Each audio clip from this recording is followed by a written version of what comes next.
परमादेशको सरकार त 5 जनाले बनाएको परमादेशको सरकार, अनि त्यहाँ मन्त्रीको भाग मागे भने 5 जनाले मागे भएको थियो। तपाईँ कुरा गर्नुहुन्छ?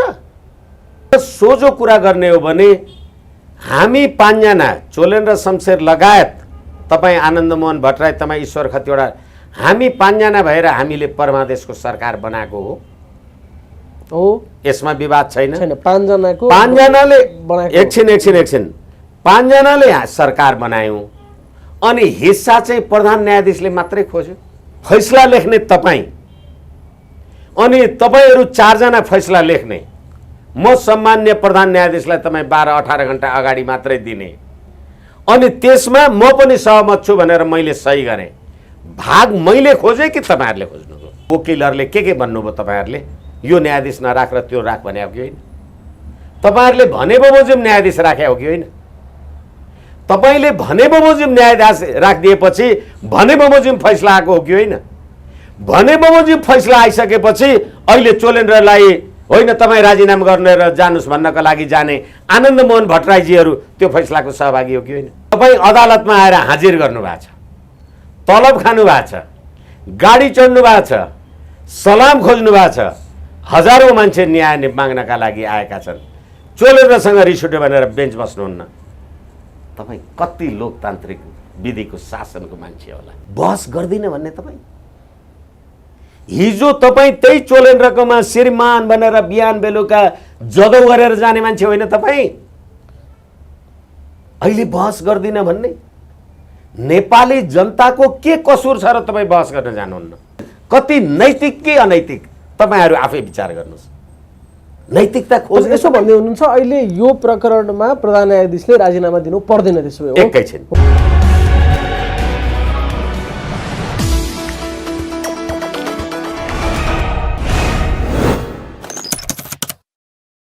वरिष्ठ अधिवक्ता विष्णु भट्टराई हुनुहुन्छ। विष्णु सर, स्वागत छ यहाँलाई।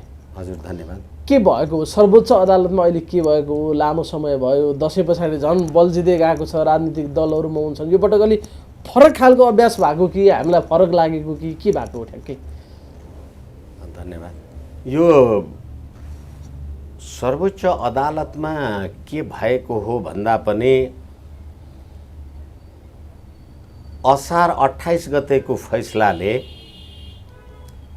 यो देशमा निरङ्कुशतालाई जसरी स्थापित गरेको थियो र यो निरङ्कुशता बारेमा आम सञ्चारको साथीहरूलाई धेरै जिज्ञासा रहोस्, म त्यो जिज्ञासालाई सम्बोधन गर्ने अनुमति चाहन्छु।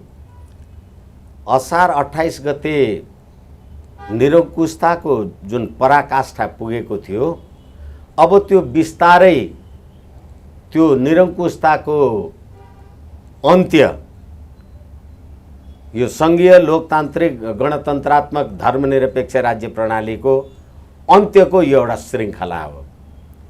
मैले यो असार 28 गतेको कुरालाई लिएर तपाईहरू समक्ष यो कुरा किन निवेदन गरेँ भने त्यो असार 28 गतेको फैसलाले यो देशमा नेपाली जनताको सरकारलाई विस्थापित गर्यो, जसले परमादेशले सरकार बनायो र 275 को प्रतिनिधि सभामा जम्मा 63 भोट ल्याउने नेपाली कांग्रेसको संसदीय दलको नेतालाई प्रधानमन्त्री बनाउनु भन्यो। तर शेरबहादुर देउवाले अदालतमा निवेदन दिँदा पनि म संसदीय दलको नेता हुँ भनेका थिएनन्। डडेलधुराबाट निर्वाचित कुनै सदस्य हुँ भनेका थिए। नेपाली जनताको अभिमत बिना सर्वोच्च अदालतले कार्यपालिकाको अधिकार प्रयोग गर्यो, एक। र अर्को कुरा, यही सर्वोच्च अदालत यो भन्यो भने त्यो आक्रोशको पनि सीमा हुन्छ। यही सर्वोच्च अदालत जसले नेकपा एमालेमा नेकपा माओवादीका प्रभु शाह लगायतका सदस्यहरू गए भनेर उनीहरूको संसद सदस्य समाप्त गर्ने पार्टीको निर्णय बमोजिम यिनीहरूकै संविधानको धारा 89 ङ तिनीहरूको संसद सदस्य समाप्त गर्यो। यही सर्वोच्च अदालत हो सूर्य चिन्हबाट निर्वाचन जितेर आएका मान्छेहरूले रुख चिन्हको शेरबहादुर देउवालाई सही छाप गर्यो भने यिनीहरूको संसद सदस्य समाप्त नगर्नु भनेर आदेश गरेपछि अब पहिले कार्यकारी अधिकार अदालतले प्रयोग गर्यो, दोस्रो विधायकी अधिकार प्रयोग गर्यो। प्रतिनिधि सभा नै चाहिएन। संविधानै संशोधन गरिदियो। होइन, एकछिन संविधान संशोधन गर, विधायकी र कार्यपालिकी अधिकार दुईटै सर्वोच्च अदालतले प्रयोग गरेपछि जहाँ विधायकी, कार्यपालिकी र न्यायपालिकी शक्ति एकै ठाउँमा हुन्छ, निरङ्कुशता भनेको त्यही देशमा हुन्छ। यसकारण यो निरङ्कुश राज्य व्यवस्थाको प्रावधान। अब फेरि कसरी निरङ्कुश? अहिले यो पात्र यी प्रवृत्तिहरूसँग मलाई मतलब छैन, यी पात्रहरूसँग मलाई मतलब छैन। चोलेन्द्र शमशेर होस्, अर्को कुनै न्यायाधीशहरू होस्, जेसुकै होस्, अहिले यी पात्रहरू तपाईँ हेर्नुहोस्। हिजो असार 28 गते 2078 असार 28 गते फैसला गर्दाखेरि ईश्वर प्रसाद खतिवडा भन्ने एकजना मान्य न्यायाधीशले यो फैसला मैले लेखेको हुँ र यो लेख्न पाएकोमा मलाई गर्व छ भनेर आम सञ्चारमा आए बमोजिम मैले हेरेँ। बमोजिम सम्मान्य प्रधान न्यायाधीशले त्यो फैसला 2 दिन अगाडि कि 24 घण्टा अगाडि मात्रै हेर्न पाउनुभयो भनेपछि त्यहाँ के लेख्या थियो लेख्या थिएन। 157-58 पेजको फैसला चोलेन्द्र शमशेरले कति पढेर सही गरेन मलाई थाहा छैन। तर के भने त्यो फैसलामा 5वटा न्यायाधीशले सही गरे। यो रायमा म सहमत छु। यो रायमा 5जना तपाईहरू सहमत हुनुहुन्छ भनेपछि अब अहिले परमादेशको निरङ्कुश सरकार स्थापित गर्ने तपाईँ 5जना, नैतिकता खोज्ने बाँकी 4जनाले चोलेन्द्र शमशेरसँग, यो देश, यो न्यायपालिका र गर्दा गर्दै हिजो यदि वर्तमान प्रधान न्यायाधीशको कार्यक्षमताको अभाव हो भने कुन मुद्दा, कुन कारण, कुन परिस्थिति तपाईँ एक कुरा बताउनुहोस् भनेदेखि हिजो उहाँसँगै बसेर 2 पटक प्रतिनिधि सभा विघटनको मुद्दामा फैसला गर्ने तपाईँ न्यायाधीशहरू चाहिँ सक्षम, त्यसलाई नेतृत्व गर्ने प्रधान न्यायाधीश असक्षम भन्ने कुराको नैतिक आधार के छ? त्यस कारणले भन्नुभएको छ र परमादेश जारी गरेका कारणले प्रधान न्यायाधीश अयोग्य भन्ने विषय उठेको हो र उहाँले त परमादेशको पैँचो या बैना जेसुकै भनौँ त्यो बापत कार्यपालिकामा भाग खोज्नुभयो मात्रै खानुभयो। त्यस कारणले गर्दाखेरि न्यायपालिकाको बेइज्जत गर्नुभयो, हुर्मत लिनुभयो। त्यसकारण उहाँले अब प्रधान न्यायाधीशको कुर्सीमा बस्ने हैसियत गुमाउनु भयो, उहाँले राजीनामा दिनुपर्छ भन्ने मत उहाँहरूको छ है। यो इज्जत हुनेको बेइज्जत हुन्छ। तपाईलाई एकैछिन अब यो नभन्दा तपाईले संविधानको धारा 284 मा संवैधानिक परिषद बनाउनु भयो र सोझो कुरा गर्ने हो भने हामी 5जना चोलेन्द्र शमशेर लगायत तपाईँ आनन्दमोहन भट्टराई, तपाईँ ईश्वर खतिवडा, हामी 5जना भएर हामीले परमादेशको सरकार बनाएको हो। यसमा विवाद छैन। 5जनाले एकछिन 5जनाले सरकार बनायौं अनि हिस्सा चाहिँ प्रधान न्यायाधीशले मात्रै खोज्यो। फेरि अर्को कुरा, जिम्मेदारी चुनौतीका साथ म तपाईलाई भन्दैछु, फैसला लेख्ने तपाईँ अनि तपाईहरू 4जना फैसला लेख्ने, म सम्मान्य प्रधान न्यायाधीशलाई तपाईँ 12-18 घण्टा अगाडि मात्रै दिने अनि त्यसमा म पनि सहमत छु भनेर मैले सही गरेँ। भाग मैले खोजेँ कि तपाईहरुले खोज्नुभयो? मैले खोजेँ भने जसरी 4जना न्यायाधीशहरूले यो कुरा गरे भनेर आम सञ्चारमा आयो, सरकार थाप दिने कुरा त उनीहरूले पो गराएर छ त, चोलेन्द्र एक्लैले त गर्दा हुँदैन थियो। जसले थापिदियो उसले भाग खोजेन अनि म एक्लैले थाप्न सक्थेँ र मैले भाग खोजेँ। एकछिनलाई मान्नुहोस्, त्यो त नाङ्गो रूपमा बाहिर आइसक्यो सर। फेरि अब यसमा तर्क गरिरहनु पनि जरुरी छ र भनेको। प्रश्न उठेपछि मन्त्री खाइसक्नुभयो, उहाँको जेठानले राजीनामा दिइसक्नुभयो, सबै चिजहरू भइसक्यो, बाहिर आइसके। तपाईहरु अलि धैर्यताको लागि म अपेक्षा गर्छु। त्यही कुरा हो भन्ने हो भने ल मैले परमादेशको सरकार बनाएँ, म प्रधानमन्त्री बनाउन सक्छु भने मैले 2टा मन्त्री बनाएँ भने के गल्ती? तपाईँ भन्नुहोस् न त यहाँ चाहिँ गल्ती भयो कि परमादेशको सरकार होइन भन्नुहोस्। परमादेशको सरकार त 5 जनाले बनाएको परमादेशको सरकार, अनि त्यहाँ मन्त्रीको भाग माग्यो भने 5 जनाले मागे भएको थियो। तपाईँ कुरा गर्नुहुन्छ? नाम गजेन्द्र हमाल भयो होला, विष्णु प्रसाद कमाल भयो होला, फैसला त 5 जनाको हो नि। तपाईँले चाहिँ भाग माग्नु भएन, किनभने यो फैसला लेख्न पाएर म धन्य छु भन्ने ईश्वर कतिवटा। र त्यो फैसलामा नेपालको प्रतिनिधि सभालाई भारतको प्रदेश सभासँग तुलना गरेर फैसला लेख्ने तपाईहरु होइन? भारतको संविधानको धारा 385 79 भनेर। अब भाग पाउनुभयो, मन्त्री खाइसक्नुभयो भने त एक्लै सम्मान्य प्रधान न्यायाधीशले यो फैसला गरेको हो भने फेरि पनि तपाईहरुको धैर्यताको अपेक्षा गरौँमा। त्यो मुद्दामा सुनवाई गर्दै गर्दा सम्मान्य प्रधान न्यायाधीशलाई वकिलहरूले के भन्नुभयो? तपाईहरुले यो न्यायाधीश नराख र त्यो राख भने हो कि होइन? तपाईहरुले भने बमोजिम न्यायाधीश राखे हो कि होइन? तपाईले भने बमोजिम न्यायाधीश राखिदिएपछि भने बमोजिम फैसला आएको हो कि होइन? भने बमोजिम फैसला आइसकेपछि अहिले चोलेन्द्रलाई होइन तपाईँ राजीनामा गर्ने र जानुस् भन्नका लागि जाने आनन्द मोहन भट्टराईजीहरू त्यो फैसलाको सहभागी हो कि होइन? यसकारणले गर्दाखेरि चोलेन्द्रले सरकारमा भागभण्डा मागेर न्यायिक विचलनको कुरा गर्यो भने सर्वोच्च अदालतले कार्यकारी अधिकार प्रयोग गरेर मन्त्री परिषद स्थापना गर्ने काम गरेर यो देशमा अराजकताको स्थापना गरे। यसमा त बृहत बहस गर्न सकिन्छ। तपाईँ दुईटा कुरालाई किन एकै ठाउँमा हालेर गन्जागुल बनाउँदै हुनुहुन्छ? त्यसैले तपाईँ दुईटा कुरा भन्नुहुन्छ, 5वटा कुरा पनि हाल्नु पर्यो। तपाईँ चिया खान बस्नु भएको छ, दुध चिनी कफी आदि इत्यादि, तातो पानी चमच ग्लास सबै कुरा चाहियो नि। त्यसकारणले अब अर्को कुरा तपाईँलाई मैले बनाऊ, संवैधानिक परिषदमा तपाईले प्रधान न्यायाधीश बनाउँदाखेरि यही राजनीतिक दल, यिनै वकिल, यिनै न्यायाधीश, संवैधानिक परिषदले चोलेन्द्र शमशेर जबरा प्रधान न्यायाधीश हुन्छ भनेर सिफारिस गर्दा तपाईहरु कसैले विरोध गर्नुभयो? गर्नु भएन। संसदीय सुनवाई आदि इत्यादि अब फेरि तपाईले भने जस्तो लामो कुरातिर नजाउँ। र त्यतिखेर संवैधानिक परिषदमा सदस्य को हुन्छ? प्रधान न्यायाधीश हुन्छ। संवैधानिक परिषदको काम के? संवैधानिक पदहरूमा नियुक्तिको लागि सिफारिस गर्ने।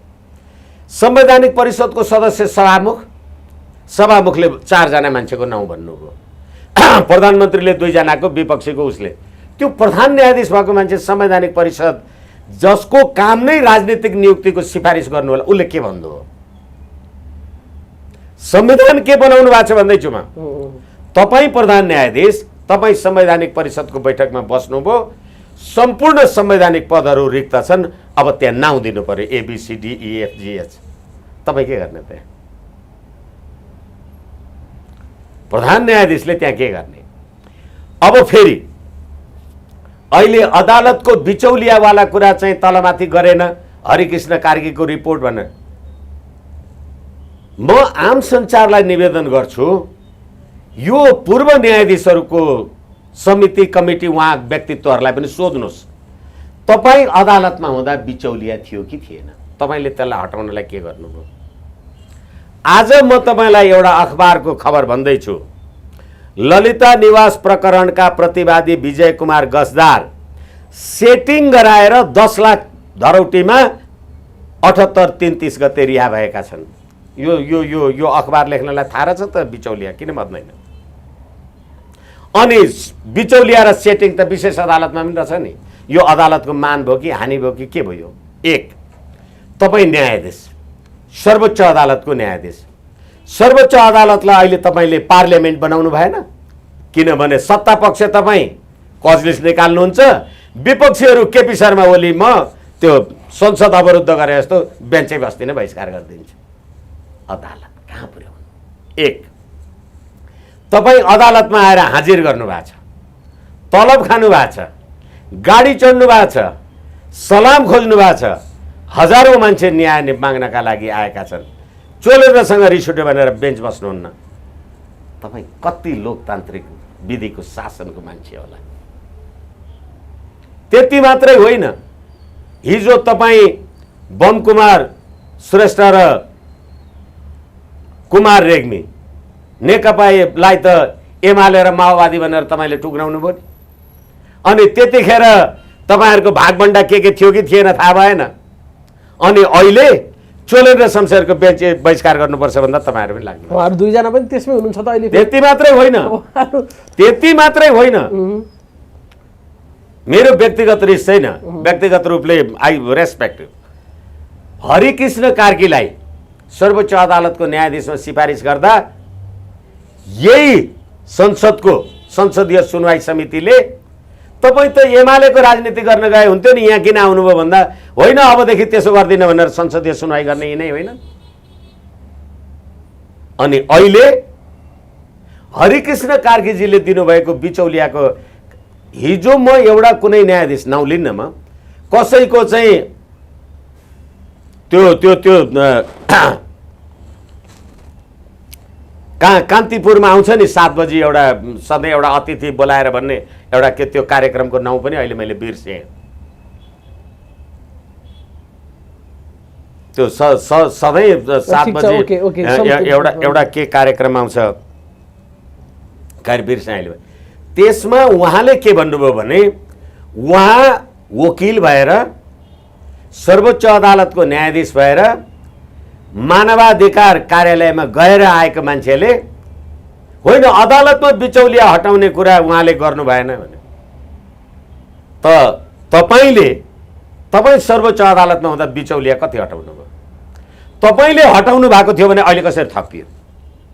यो सर्वोच्च अदालतको बारले हिजो विज्ञप्ति निकालेको छ, अदालतमा सिर्जित बिचौलिया भनेर, अदालतमा व्याप्त बिचौलिया भनेन। त्यो बिचौलिया सिर्जना गर्ने कुरामा को वकिलहरू राजनीतिक कोटामा न्यायाधीश भएका छन्, कसले सिर्जना गरेका छ?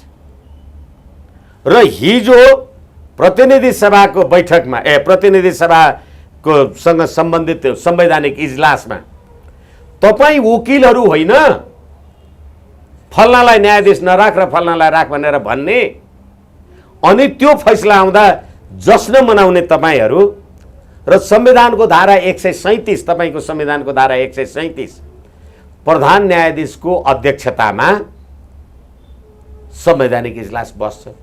तपाईँले के भन्नुभयो? तपाईँ वरिष्ठजीहरू तपाईँको नाउँमा विवाद आयो, सम्मान्य प्रधान न्यायाधीशजी अर्कालाई काम दिनुहोस्, ऊ बस्यो भने हुन्छ भनेर विधामा बस्नुस्, के गर्नुस्, आफ्नो अनुकूलतामा धेरै खालको कुराहरु खाली मैले अहिले भन्न खोजेको एकैछिन मैले टुङ्ग्याउन खोजेको कुरा के हो भने तपाईँ घरको मालिक हुनुहुन्छ, एउटाले भन्थ्यो अरे मालिक गोठमा मोही माग्न गएको ढुङ्ग्रो रित्तै लिएर जा, तेरो नोकर पठा दुध भरेर पठाइदिन्छु भन्थ्यो अरे। भने चाहिँ म प्रधान न्यायाधीश म बेन्चमा बस्न अयोग्य भए, मैले कामु दिएर उसलाई पठाएँ भने ऊ योग्य हुन्छ अरे। यही होइन यो देशका अदालतका न्यायाधीश? यही होइन वकिलहरू? तपाईँ आफै नहुने तपाईँले विष्णु भट्टराईलाई पठाएको छ भने हुन्छ हुन्छ श्रीमान। यो हेर्नुहोस्, फेरि म तपाईँलाई भन्दैछु, यो देशको बारले 77/4/26 गते प्रधान न्यायाधीश चोलेन्द्र शमशेरलाई भेटेर भन्यो नेपालका न्यायाधीशहरूमा कार्यक्षमताको अभाव छ, तिनीहरूलाई दीक्षित गर्नुपर्छ भनेको। चोलेन्द्र शमशेर चाहिँ ओके रहेछ, अरू चाहिँ सबै दीक्षित गर्नुपर्ने रहेछन् नि। अहिले जसले इजलास बहिष्कार गरिराखेका छन् उनीहरू चाहिँ दीक्षित रहेछन् नि। अनि त्यहाँबाट ती सबै दीक्षित भएको भएदेखि तिनीहरूलाई दीक्षित गर्नुपर्ने रहेछ भनेदेखि अब अहिले तिनै न्यायाधीशले बेन्च बहिष्कार गरे भन्दा हामी पछाडि लाग्छौँ भन्ने यही बार नैतिकता हेर्नुहोस्। अनि जनताले इन्साफ पाउने कुराको के कसूर गरेर तपाईँ झगडा गरेर जनतालाई न्याय दिनुहुन्न? कुरा गर्ने त यति धेरै दबाब उहाँमाथि छ राजीनामाको लागि नेपाल बार एसोसिएसन न्यायाधीशहरूले बेन्च बहिष्कार गरेका छन्, सारा भनिसके मैले तपाईँलाई बोलेका छन् राजीनामै दिनुपर्छ। तपाईँलाई मैले भनिसके। एउटा देशको वरिष्ठ अधिवक्तासँग म कुराकानी गर्दैछु कि के म आफै कन्फ्युज भइरहेको छु। सबै एकतिर लागिरहेछन् अहिले राजीनामा दिनुपर्छ, हामी बहसै गर्दैनौँ भनेर। तपाईँ फेरि किन यस्तो कुरा गर्दै हुनुहुन्छ अहिले? तपाईँ वकिल भएर तपाईँको कर्तव्य के? तपाईँ मुद्दामा बहस नगर्ने हो भने तपाईँ मेरो क्लाइन्ट भएर 5,000 किन खानुहुन्छ? बहस गर्दिन भन्ने तपाईँ हिजो तपाईँ त्यही चोलेन्द्रकोमा श्रीमान भनेर बिहान बेलुका जदौ गरेर जाने मान्छे होइन तपाईँ। अहिले बहस गर्दिन भन्ने नेपाली जनताको के कसुर छ र तपाईँ बहस गर्न जानुहुन्न? फिस खानु भएको छ, सलाम खानु भएको छ, तपाईलाई मन परेन, तपाईलाई मन पर्यो र यो संविधानको निर्माता हुँ भन्ने न्यायपालिकाको गरिमालाई बचाउनको लागि प्रधान न्यायाधीशको कुर्सीबाट चोलेन्द्र शमशेर राणा हट्नुपर्छ भन्ने कजका लागि उहाँहरूले यो गरिरहनु भएको छ नि त। कज छ नि त त्यहाँनिर उहाँहरूले यसो भन्नुको तपाईहरू एकछिन न, तपाईँ बचाउ गर्नु भएको होइन चोलेन्द्र शमशेरलाई। म यो प्रणालीकै विरोधी मान्छे म भन्दैछु। तपाईले संवैधानिक परिषदमा प्रधान न्यायाधीशलाई राखेर सम्पूर्ण राजनीतिक नियुक्तिका गतिविधिमा उसलाई सही गराउनुहुन्छ अनि त्यो नियुक्ति असंवैधानिक भयो भन्छ म आफै प्रधान न्यायाधीश भएर संवैधानिक इजलास बस्नुपर्छ भन्ने प्रणाली के बनाउनु भएको छ? र फेरि अर्को कुरा तपाईँ यसरी भनिराख्नु भएको छ कुनै तपाईँले गोठमा बाख्रो पाल्नु भएको छ अनि त्यहाँबाट कुखुरालाई हेरचाह गरे जस्तो कुरा गर्छु भन्ने कुरा नगर्नुहोस् न मसँग, कमसेकम मसँग चाहिँ नगर्नुहोस्। तपाईलाई नेपाल बारले नियुक्ति गरे हो प्रधान न्यायाधीश? यो अहिले पूर्व न्यायाधीशहरूले गरे हुन्। यति धेरै गम्भीर नैतिक आचरणको प्रश्न उठिसके पछाडि उहाँले बाटो खाली गरिदिनुपर्छ भन्ने काजका लागि मात्र उहाँहरू बोल्नु भएको छ। एकछिन हामीले नियुक्ति गरे हो त छोड यहाँ उ भनेको छ र कुरा भएन। मैले तपाईलाई नैतिकताको कुरा गरिसके। यही सर्वोच्च यही नेपाल बार एसोसिएसन हो जसले 77/4/26 गते नेपालका न्यायाधीशहरूमा कार्यदक्षताको अभाव छ भनेर चोलेन्द्र शमशेरकोमा भन्न जाने अनि भोलिपल्ट सारा तिनै वकिलहरू तिनै न्यायाधीशको गएर श्रीमान मेरो पक्षमा फैसला होस् भनेर बहस गर्न जाने यिनै वकिल होइनन्? कसको नैतिकता खोजे तपाईले? यही संसद यही प्रतिनिधि यिनै न्यायाधीशहरू होइनन्? यो सर्वोच्च अदालतबाट हिजो रिटायर भएका सर्वोच्च अदालतमा बिचौलिया अहिले जम्मा भयो त कसरी अब हुन्छ त? हेर्नु त न्यायाधीशहरूले बेन्च बहिष्कार गरी बारले बहस गर्दिन भन्छ, गोविन्द केसी अञ्चन बस्छु भन्छन्, पूर्व प्रधान न्यायाधीश बाटो खाली गरे यसरी हुँदैन भन्छन्। तपाईँ जे गर्नुहोस् छ हामी सक्नु स्थिति होइन। तपाईँको नाउँ इजलास number 1 mister A mister B र कज लिस्ट आएको छ अनि तपाईँ साइडमा लेख्नुहुन्छ बेन्च नबसेको। बेन्च नबस्ने कारण के हो तपाईँ जनतालाई भन्नु पर्यो कि परेन? ठुलो लोकतन्त्रका कुरा गर्नुहुन्छ त होइन भने नेपाली जनताको के कसुर भएर जनताले इन्साफ नपाउने मलाई भन्नुहोस् न। अनि तपाईँ तलब खानुहुन्छ, हाजिर गर्नुहुन्छ, गाडी चढ्नुहुन्छ, सलाम खानुहुन्छ, काम गर्नुहुँदैन। कति नैतिक कि अनैतिक तपाईँहरू आफै विचार गर्नुहोस्। नैतिकता खोज यसो भन्दै हुनुहुन्छ अहिले यो प्रकरणमा प्रधान न्यायाधीशले राजीनामा दिनु पर्दैन त्यसो भए? एकैछिन हो प्रधान न्यायाधीशले उसले दिनु राजीनामा उसको खुसीको विषय हो, दिन्छ कि दिँदैन। जे कारणले राजीनामा मागेको छ त्यसका कारणले दिनुपर्छ कि पर्दैन प्रधान न्यायाधीश? यहाँ कुनै कारणै छैन। के कारण? कारण त उहाँले मन्त्री परिषदमा भाग खानुभयो अनि परमादेशमा सरकार बनाइदिनु भयो नि त। यस कारणले गर्दाखेरि परमादेशले सरकार बनाउने संविधानको धारा 76(5) ले राष्ट्रपतिले प्रधानमन्त्रीमा नियुक्ति गर्छ। चोलेन्द्र शमशेर लगायतका तपाईँ सर्वोच्च अदालत होइन, सर्वोच्च अदालतले प्रधानमन्त्री नियुक्ति गर्नु भन्छ भने त्यसो यसो गरौँ न त। यसलाई स्पष्टसँग बुझ्नलाई अहिले जे कारण देखाएर राजीनामा मागिएको छ त्यो कारणले चाहिँ राजीनामा दिनु पर्दैन हो तपाईँले भनेको? एकैछिन म पर्छ पर्दैन दुईटै कुरा भन्दिनँ। तपाईँलाई जसले नियुक्ति गर्यो त्यसले बर्खास्त गर्ने हो अनि तपाईँले आफ्नो खुसीले राजीनामा दिने र नदिने कुरा हो। मेरो करले तपाईँले राजीनामा दिने? अनि प्रधान न्यायाधीशले त भन्नुभएको छ सडकमा कोही उफ्रिएर राजीनामा माग्दैमा म राजीनामा दिने छुइनँ। विधि पद्धति प्रक्रिया संविधानबाट प्रधान न्यायाधीश भएको हो, त्यही बमोजिम बहिर्गमनका लागि तयार छु भनेको सायद महाभियोग लगाएर हटाउँछौ भने म तयार छु उहाँले भन्नुभएको होला। त्यसो यो पोइन्ट ठिक छ त्यसो भए हो? त्यसरी हेर्दा होइन यो ठिक छ म भन्दिनँ। तपाईँले कस्तो प्रणाली बनाउनु भयो जसलाई न्यायाधीशलाई तपाईँले सम्पूर्ण राजनीतिक नियुक्ति गर्ने संस्थामा लगेर राख्नुभयो। त्यो राजनीतिक संस्थामा गरेका नियुक्ति असंवैधानिक छ भनेर जनता उजुर गर्न पाउँछन् अनि त्यही असंवैधानिक भयो भनेर फैसला हेर्ने मान्छे मैले राख्नु भयो। अनि म असक्षम कि तपाईँको प्रणाली सक्षम?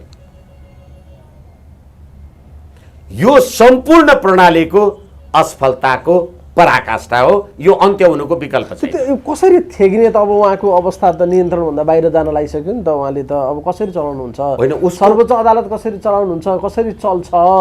केही विकल्प नरहेदेखि गोविन्द केसी अनसन बस्न तयार हुनुहुन्छ यहाँ, अरू कुरै छैन नि।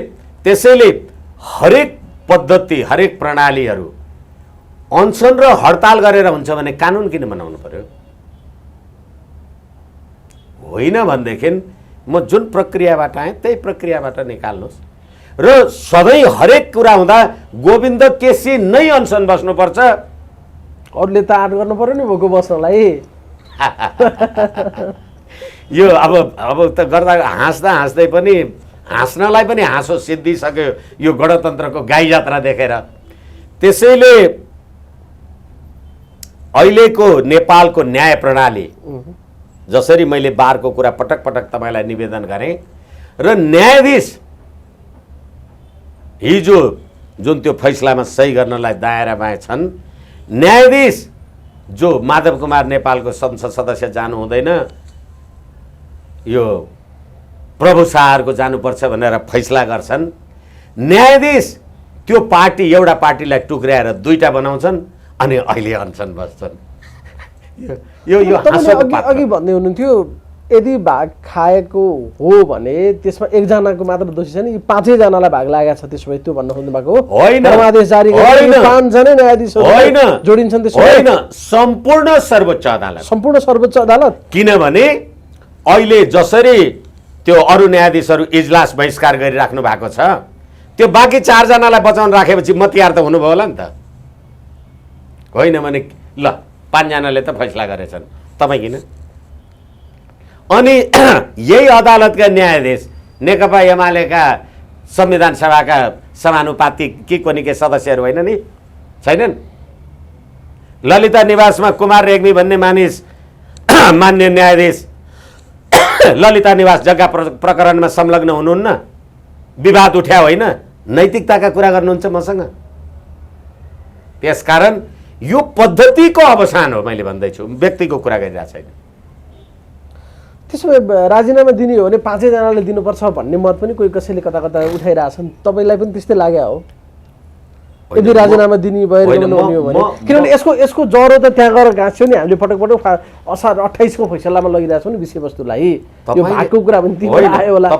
तपाईँले असार 28 मात्रै होइन, पुस 5 गते नै प्रधानमन्त्रीले भनेका थिए नि त्यतिखेर केपी शर्मा ओलीले, म नेपाली जनताको राजकीय सत्ता र सम्प्रभु सत्तालाई स्वीकार गरेर नेपाली जनतामा जान्छु भन्दा तो राजनीतिक दल र परमादेश गरेर पार्टीमा जा भन्ने होइन भने यिनीहरू किन तपाईँ असार 28 गते मात्रै जोड्नुहुन्छ? मैले त नेकपाको पार्टी विभाजनको कुरा पनि गरेको छु। अनि तपाईको पार्टीले मलाई निकाल्यो, त्यो चाहिँ संसदले अनुमोदन गर्ने। त्यही त। अनि उसको पार्टीले चाहिँ माधव नेपाललाई निकाल्यो, सर्वोच्च अदालतमा जानुपर्ने। समग्र तपाईँको कुराकानी बुझ्दाखेरि अहिले प्रधान न्यायाधीशले राजीनामा दिनु पर्दैन भन्ने खालको आशय आयो। अब यति धेरै प्रश्नहरू उठिसके पछाडि त्यो नैतिक सामर्थ्य ताकत प्रधान न्यायाधीशसँग हुन्छ त? कोसँग नैतिकता खोज्दै हुनुहुन्छ? कि सबै नैतिकतै नभएका मान्छेहरू संसदतिर छैनन् भनिदिन्छु म तपाईँलाई। किनभने तपाईँ चोलेन्द्र शमशेर प्रधान न्यायाधीश हुँदाखेरि फुलमाला लिएर तपाईँ लाइनमा बसेकै हो न्यायाधीश। तपाईँ त्यो 5 जनाले फैसला गर्दा पटक पटकका 5-5 जनामा तपाईँहरू बसेकै हो। अनि तपाईँ मन्त्री प्रधानमन्त्री भएको मान्छे, तपाईँले संवैधानिक परिषद दीपक राज जोशी प्रधान न्यायाधीश हुन्छ भन्नुभयो। संसदीय सुनवाई समिति तपाईँकै पार्टीका संसदीय दलका मान्छेहरूले, संसद सदस्यहरूले हुँदैन भन्नुभयो। नैतिकता तपाईँको कहाँ थियो? तपाईँले मलाई प्रधान न्यायाधीश भनेर राजनीतिक नियुक्ति गर्ने संवैधानिक परिषदमा राख्नुभयो। मैले सारा संवैधानिक पदहरूमा नियुक्तिको लागि सिफारिस गरेँ। अनि त्यहाँबाट त्यो असंवैधानिक भयो भनेर मेरै बेन्चमा मुद्दा आयो। मलाई अनैतिक भन्नुहुन्छ, तपाईँ के बनाउनु भएको? मान्छेले एउटा अचम्म चाहिँ के लागिरहेछ भने हिजो परमादेश चाहियो भनेर माग गर्ने अधिकांश मान्छेहरू अहिले चोलेन्द्र शमशेरले राजीनामा दिनुपर्छ भनिरहेछन् क्या। अनुहारहरू ठ्याक्कै छुट्टिएर यस्तो चाहिँ कसरी हुन्छ भन्न खोजे? यो त्यही हुल छ कि अहिले यो मिसनमा पनि हो। त्यसै कारणले गर्दाखेरि यो अघि मैले अरू केही छ कि कुनाबाट भइरहेको खेल चलखेल भन्छन् नि त्यसो त्यो भन्न त खोजे त्यसो त अमेरिकामा गएर एमसिसी ठिक भन्ने मान्छेहरू नेपालमा आएर बोल्न सक्छु कि सक्दैन भन्ने राज्य सत्तामा बसेका छन्। यो अलि अब जोड्नै पर्ने हुन्छ, के गर्ने। यो रामशरण महत भन्ने एउटा पात्र रहेछ, एमसिसी नेपाललाई हुँदैन भन्ने त कुकुरलाई घिउ नपचे जस्ता नेपाली जनतालाई कुकुर भनेर राज्य सत्तामा पुर्याउने यही चोलेन्द्रहरू होइनन् भने परमादेशले नेपाली जनताको राजकीय सत्ता र सम्प्रभु सत्ता त चाहिएन। त्यसैले हडताल गर्नुहुन्छ, गोविन्द केसी गर्नुहुन्छ, अर्को केसी गर्नुहुन्छ। मलाई राजनीतिक नियुक्ति गर्ने पदमा राख्नुहुन्छ, मैले राजनीतिक पद गरेँ, तपाईँलाई प्रधानमन्त्री बनाइदिएँ, 2टा मन्त्री मागेँ अरे मैले, के फरक हो त? होइन मैले मात्रै फैसला गरेको होइन, 5 जनाले गरे हो भन्नुहुन्छ भने मैले मात्रै मागेँ कि तिमी सबैले मागे? तपाईँले भन्दै अहिले एउटा व्यक्तिलाई केन्द्रमा राखेर जसरी प्रहार भएको छ अथवा विषयवस्तु उठान गरेको छ, यहाँनिर गडबडी छ भन्न सक्यो। त्यसो भए होइन त भाग मागेको खाएको भए 5 जनालाई भाग लाग्यो। तपाईँले त अझ भन्नुभयो यो त्यो 5 जनालाई 4 जनालाई जोड्न लाग्ने पनि त्यहाँ मिसिसी उनीहरूलाई पनि हिस्सेदारी लाग्ला, तर प्रत्यक्ष उनीहरू जोडिए होइन भने एउटा व्यक्तिलाई किन निशाना बनाइयो भन्ने एउटा क्वेसन त छ नि त। नैतिकताका कुरा गर्नुहुन्छ, धेरैचोटि भनिसके यो फैसलामा म सहमत छु भनेर हरेक फैसलामा न्यायाधीशले हस्ताक्षर छ, लेख्नुपर्छ। त्यहाँमाथि लेखेकै म भन्ने मान्छे त अनि त्यहाँबाट अहिले चोलेन्द्र त मात्रै आयो। यही बारको कुरा तपाईँलाई मैले 10 चोटि भनिसकेँ, अदालतमा न्यायाधीशहरूको कार्यक्षमताको अभाव छ भन्ने म, त्यही न्यायाधीशको गएर होइन श्रीमान मेरोमा त यो फैसला हुनुपर्छ भन्ने म। कहाँ खोज्नुहुन्छ तपाईँ नैतिकता? त कसरी अगाडि बढ्ने त? तपाईँले भन्नु जनताको न्यायाधीशको प्रश्न छ, न्यायाधीशहरू बेन्चमा नबस्ने, वकिलले बहस नगर्ने, कसरी निकासतिर हामी जाउँ न। एकछिन निकास जसले निकास थुन्यो उसले खोल्नु पर्यो। एक र मेरो त निकास के हो भने यो राज्य प्रणालीको अन्त्य, मैले त सधैँ भनिदिएको छु। यसै कारणले गर्दाखेरि सङ्घीय लोकतान्त्रिक धर्मनिरपेक्ष गणतन्त्र ल्याएर दसैँ पेस्की खाने र दसैँको जमरा लगाउने, आयु द्रोण सुते भनेर टिका टाँस्ने र धर्मनिरपेक्ष भने राज्य चलाउने, यो नाटक नभएर अरू के हुन्छ? यसकारण यसको अन्त्य नै निकास हो। फेरि कतिपयले यो पनि भनिरहेछन् कि भाग खानेलाई मात्र कारबाही दिनेलाई चाहिँ फेरि केही पनि नहुने हो कि, किनभने न्यायपालिकाले कार्यपालिकाको भाग खायो भने कार्यपालिकाको मान्छे ला तँलाई भाग भनेर दिने मान्छे चाहिँ फेरि एकदम गजबको कि उसले नैतिकता देखाउनु पर्ने कि नपर्ने भन्ने विषय हुँदैन, हुन्छ कि हुँदैन? फेरि पनि तपाईँहरूले क्षमा चाहौँ, मलाई चाहिँ मेरो कुरा मैले तपाईँहरूलाई भन्न जाने जस्तो लागिरहेको छैन। तपाईँलाई बनाइदिने नै म, कार्यपालिका बनाइदिने नै म, माथि त यसै प्रधानमन्त्री नेपाली जनतालाई कुकुर भनेर तपाईँ मन्त्री हुने भने अनि त्यहाँ त्यो जस्तो देशमा निरङ्कुशता नभएर के हुन्छ? हेर्नुहोस् त आन्दोलन चलिरहेछ अहिले न्यायपालिकामा निरन्तर, हुन्छ देशभरि हुन्छ अरे। अब के हुने हो अझै बाँकी छ देख्नलाई, हामीले धेरै हुन्छ, धेरै देख्न बाँकी छ।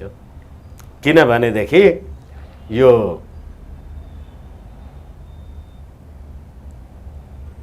अर्काले बनाइदिएको अर्काले बनाइदिएको प्रणालीभित्र आफू बाहक भएर हिँडेपछि अब कहाँ हाच्यौँ गर्नु भन्छ, कहाँ नगर्नु भन्छ, ठेगान हुँदैन। मैले कहिलेकाहीँ भन्ने गरेको छु, एउटा टुरिस्ट गाइड जङ्गलमा एउटा विदेशीलाई लिएर जाँदै रहेछ, जङ्गलमा भालु आएछ। त्यो टुरिस्ट गाइडले भनेछ लुक लुक भनेछ, लुक भालुले खान्छ नि तँलाई, भाग लुक भनेको, उसले त लुक भनेको हेर बुझ्यो, भालुको अगाडि गएको अनि लगाएर खाइदिएछ के, त्यही लुक गर्दै हुनुहुन्छ अहिले, त्यही लुक गर्दै। यो लुक हुँदै, यो गणतन्त्र त्यही लुक हो, हुँदैछ लुक। अब अन्तिम प्रश्न चाहिँ जसरी राजनीतिक दलहरूको एक खालको रहस्यमय मौनता या यो विषयमा प्रश्नसँग उनीहरू फुलिएर बोलिरहेका छन् सत्तापक्ष प्रतिपक्ष, यसभित्र चाहिँ के देख्नुहुन्छ तपाईँ चलखेल?